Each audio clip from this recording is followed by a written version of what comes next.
Hello, everyone. My name is Aloy Fitzgerald, and today I'm going to be talking about the case of Shaw v Reno. So, before we get into the facts, I'd like to start with some key terms and concepts that will help you understand the case better. The first term that we're going to go over is gerrymandering. I'm sure many of you already know what gerrymandering is, but for a little refresher, gerrymandering is the manipulation of the borders of an electoral constituency as a favor to a certain party or class. Gerrymandering is typically referring to the drawings of the congressional districts, and this is seen every 10 years after the census from each state has been reported, and states are earning new districts that they can draw up for more representation in Congress. Here we see a visual representation of gerrymandering. On the left would be the state's population with 60% blue and 40% red. We see that they would be rewarded with 5 districts, and in the middle we see that the 5 districts are all drawn equally with equal representation from the blue and red side, showing that blue would win every district, and the middle is a representation of no gerrymandering.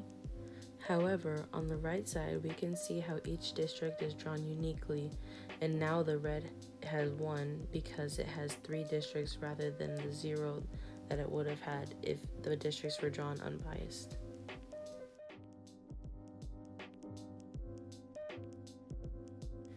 There are actually 2 types of gerrymandering. Racial gerrymandering is when the districts are drawn usually to favor or oppose of a certain race, and partisan gerrymandering is when the districts are drawn usually to benefit a specific party.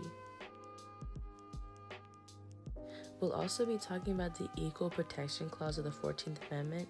This basically requires states to practice equal protection for every citizen. And a quote from the clause is that no state shall make or enforce any law which shall abridge the privileges or immunities of citizens of the United States. Now for some context on the case, it all takes place in North Carolina in 1990. North Carolina had 11 representatives in Congress, and none of them were black, while over 20% of their population was black. Actually, since the Civil War, North Carolina had only voted in 4 African American representatives. There was also a census in 1990 where North Carolina had gained a district, and they were now able to redraw all their districts. After the 1990 census, North Carolina gained a district, and they knew they needed a black representative, so they drew a district containing majority black population. After submitting their drawings of the districts in for approval, Janet Reno, the Attorney General, rejected them, saying that they could have added another district where there was majority black population. With this criticism, North Carolina drew another district that was majority black. This was the 12th district, which was very weirdly shaped, as you can see. However, in 1992, both of these districts did in fact vote African Americans in for North Carolina's representatives. This made a lot of North Carolina residents upset. A group of 5 residents, including and led by Ruth Shaw, went to take this to court, saying that it was unfair and this was racial gerrymandering.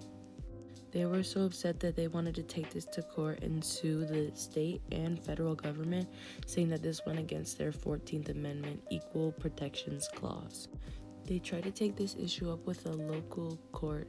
However, the court said that there was nothing they could do about it due to a decision they made in a previous case. So the group made their appeal, and they got it all the way up to the Supreme Court.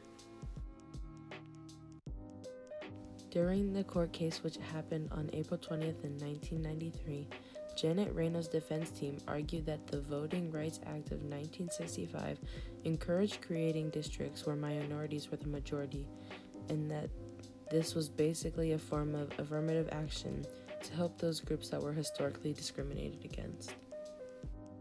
After weeks of arguing their cases, on June 28, 1993, the court had made a decision with a 5-4 vote, in favor of Shaw. So for the majority, their opinion was siding with Shaw, and even if they thought that their intentions were right, they thought it was dangerous to set a precedent that you can make districts based off skin color, and that representatives might take it the wrong way and only focus on the needs of certain constituents rather than the entire group. And the justices that agreed with the majority were O'Connor, Rehnquist, Scalia, Kennedy, and Thomas. So the dissenting side was siding with Reno, saying that they wanted to help the group that had been historically discriminated against gain representation in North Carolina. Also, that the Equal Protection Clause was a way to keep the majority from gaining more power rather than the minority from getting some power. The justices that sided with the dissenting side were White, Blackmun, Stevens, and Soder.